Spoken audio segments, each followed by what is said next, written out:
Vamos ver se eu consegui fazer isso. Não sei se eu consegui. De toda forma, eu peço perdão que eu tô meio gripada e tal, e não sou muito boa de fazer essas coisas, mas eu quis participar porque eu acho que o dia de hoje é um dia muito importante pra gente, porque mostra a nossa união diante dessa progressão de políticas que tentam excluir a mulher. De certa forma, a gente tá se unindo publicamente, saca? Para falar de um tema que nos é relevante, dizer que isso é uma coisa que a gente não vai aceitar, que o aborto não seja tratado, seja ignorado como um tema relevante, enfim. E porque eu acho, para mim, pelo menos, o aborto é uma das questões centrais na minha luta agora, na luta que eu vejo agora e talvez de muitos de vocês, imagino. Enfim, hoje de manhã eu estava muito empolgada vendo a hashtag no Twitter, né? Fui ler o que as pessoas estavam falando e tal. Perdão. E daí, para minha surpresa, o tweet que tinha mais endosso, mais RT, mais favoritado, era um que a mulher dizia assim... Não sei se vocês estão ouvindo, enfim. Era um que uma mulher dizia: esse é o meu filho, olha como ele é lindo, ele não foi planejado, o que seria dele se eu tivesse feito um aborto? E daí, enfim, eu achei que eu deveria falar sobre isso, porque eu acho que é um tema recorrente, saca? 2016 e a gente ainda tá lidando com essa argumentação pífia, né? Por assim dizer e tal. O que seria do teu filho se ele tivesse sido abortado? Ele seria uma opção. Como ele é agora uma opção. Obrigada, galera. Como ele é agora uma opção. Tu tem um filho lindo porque tu quis ter um filho lindo. Ele não foi planejado, mas tu quis, saca? A maternidade não tem que ser compulsória. Pressuposto básico. E daí eu acho que entra essa divisão que a gente tem muitas vezes dificuldade em fazer entre o que é a nossa moral pessoal, as nossas escolhas pessoais, onde elas cabem e onde cabe o papel do Estado. Até onde vai a minha individualidade nessa narrativa, saca? Até onde vai o que o Estado pode fazer nesse sentido. Eu, enfim, acho que tem muitas coisas questionáveis nesse discurso que a gente diz que ninguém quer fazer um aborto, que aborto é a coisa mais horrível do mundo, porque acho que isso é uma construção moral e individual. Para algumas pessoas pode ser assim, para outras não necessariamente, mas eu acho que isso tudo tá dentro do meu prisma individual. O Estado, ele tem o quê? Que atentar para a grande figura. Ele não é responsável pelo que eu posso... Ele não deveria ser responsável pelo meu pressuposto moral, pelo meu pressuposto religioso. Ele deveria ser responsável pelo problema de saúde pública que a gente sabe que o aborto é agora. Eu tô tremendo aqui porque eu tô tentando achar um link, porque vocês sabem que... Algumas sabem que eu sou a doida dos dados, né? E daí eu quero... Enfim, por que a gente coloca como um problema de saúde pública? Basicamente, porque existe desde sempre, acontece agora no Brasil. A estimativa é de 1 milhão de abortos por ano no Brasil, saca? O fato de eu gostar mais ou menos disso como uma escolha pessoal, individual, moral, religiosa, não interfere no fato de que mulheres vão abortar. Se tu coloca o teu pressuposto moral, pessoal, religioso, o que for, como superior a essa questão, a esse fato, tu talvez nem esteja sendo uma pessoa tão moral, tão empática, tão religiosa como imagina, porque tu não vai alterar que isso ocorra. E tu vai endossar uma situação que é a seguinte: as mulheres abortam e morrem.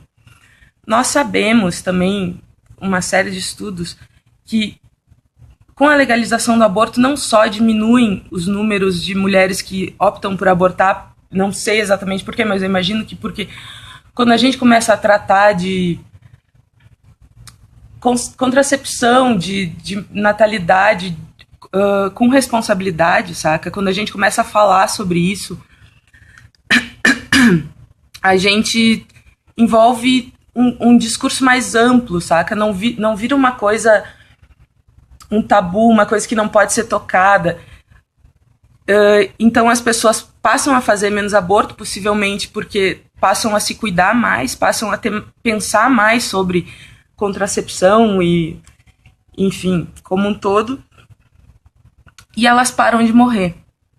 Então, se tu me diz que é um argumento recorrente em todos os comentários de lives e postagens que eu vi, que aborto é matar vidas, tu não tá sendo tão empático assim. Porque o aborto legal diminui uma taxa de mortandade, saca? A outra taxa de mortandade, eu sinto muito, mas não é uma questão tua. Cada um deve saber sobre o seu corpo. E o aborto vai continuar existindo, cara, nunca parou de existir, saca? Eu não sei de onde a gente tira a ideia de que pode impor as nossas crenças pessoais ao outro. Enfim, eu não sei se vocês viram perdão, o live da Amelinha agora, que foi às 8, se não estou enganada, onde ela fala dessas políticas também de retrocesso. Isso é uma coisa bem interessante, recomendo que todas vejam. Porque, além de tudo, a gente já tem alguns direitos há alguns anos que é aqui na América Latina é mais ou menos comum. Eu sei que na Argentina também é similar e tal, que é assim, a gente pode fazer aborto em alguns casos. No Brasil, a gente pode fazer aborto em caso de estupro, em caso de anencefalia e risco para a mãe, se não estou enganada, né? Mas aí, mais dados. Se não estou enganada, peraí, que eu tenho isso aqui.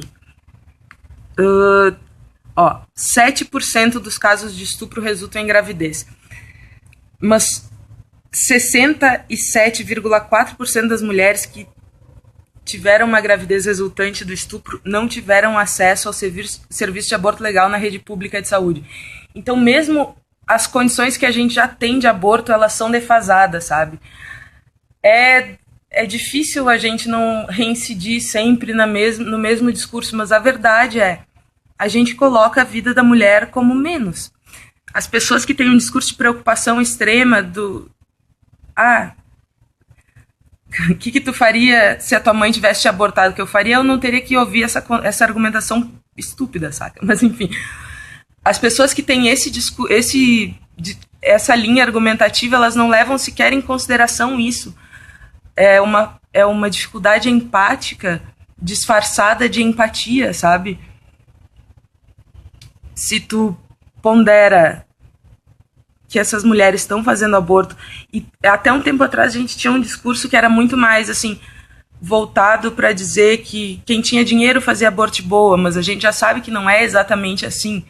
Porque, na realidade, quem fala com as suas amigas sobre isso sabe há algum tempo. Tem muita violência, porque o médico está no controle, tu está fazendo uma coisa ilegal, né? Só que agora a gente sabe que tem muito caso de morte em clínica também, não só em aborto feito de jeitos mais precários, como a agulha de tricô, etc. A gente sabe também que o Women on Waves tem dificuldade especial de entregar Citotec no Brasil, porque tem uma perseguição. Ou seja, tu inviabiliza todas as formas de opção relacionadas com a reprodução, saca? Tu diz pra mulher, se tu engravidou, tu vai ser mãe. E a gente sabe que contracepção não é uma coisa preto no branco. Um segundo, com licença.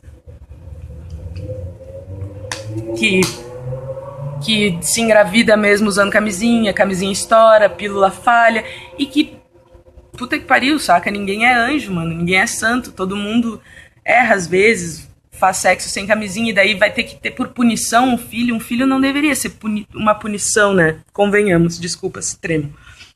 É que eu tô segurando meu celular. Colocar a maternidade assim, além de ser um desrespeito com a vida das mulheres, saca? Com a possibilidade que a gente tem de, pelo menos, fazer opções básicas no nosso corpo, em relação ao nosso corpo, até porque a gente sabe que maternidade e reprodução são questões femininas. Quem mais se empenha na reprodução são as mulheres. As mulheres tomam pílulas que são horríveis. Em última instância, os efeitos das pílulas não são só espinha, engordar, reter líquidos. Os efeitos das pílulas têm relação com circulação, diminuição de libido, depressão, saca? Não para todas, mas para muitas mulheres a pílula é uma coisa terrível. Os homens dificultam o uso de camisinha. Eles basicamente, em sua maioria, se a mulher aceitar, eles não usam camisinha, saca? E os homens abandonam. Que eu, inclusive, odeio o paralelo entre aborto e abandono. Pra mim não tem relação nenhuma, saca? Quando tu abandona uma criança, tu abandona uma vida. Tu priva de afetividade, de cuidado, enfim. Uma forma de vida. Quando tu faz um aborto, é uma escolha tua. Segundo 1 milhão de cientistas, até 2 meses, parará, não tem a formação de consciência, etc. e tal. Que seja isso ainda um conceito individual, questionável pela moral, barará, parará. Ah, pera que estão falando comigo aqui. Deixa eu mutar o bagulho. Que seja ainda uma coisa questionável segundo os teus pressupostos individuais, ok, saca? Mas de toda forma, esqueci o que eu tava falando. Enfim, alguém lembra? Sei lá. Basicamente, eu queria falar disso mesmo. Desse discurso em torno do vocês estão matando, meu filho não existiria, vocês não existiriam se fosse um aborto, e isso é como se fosse um assassinato, ignorando uma mulher a cada 2 dias sendo morta. E isso são as mulheres, enfim, pela ilegalidade a gente nem sabe, na verdade, né?